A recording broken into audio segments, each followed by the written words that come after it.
সত্যি 15 লক্ষ টাকার পেন হয়? আইসিসিআর অডিটোরিয়ামে গত 4 থেকে 6 এপ্রিল অনুষ্ঠিত হয়েছিল পেন মহোৎসব।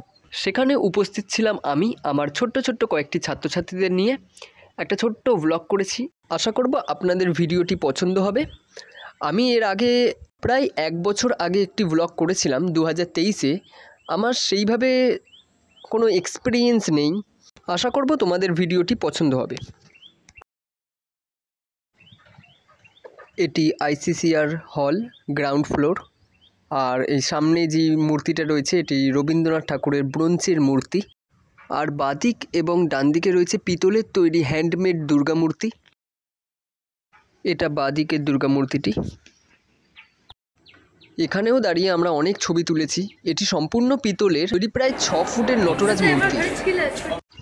আর এত নামি দামি কোম্পানির পেন দেখে আমার তো প্রায় চোখ ধাঁধিয়ে যাচ্ছিল।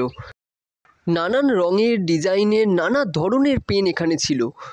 শুধুমাত্র ভারতের না, ভারতের বাইরেরও প্রচুর পেন এখানে সংগ্রহে ছিল। প্রায় সকলেই পেন নিয়ে নাড়াচাড়া করছে, দেখছে, কালির গন্ধ শুকছে এবং খাতায় হিজিবিজি দাগ কেটে পেন চেক করছে। আমি গিয়েছিলাম পেন মহোৎসবটা শুরু হওয়ার প্রথম দিনেই, 4 এপ্রিল। আর এখানে একটি ফটো নিয়েও বসেছে, নানান ধরনের ছবি আঁকা ছবি এবং গ্লাস পেন্টিং।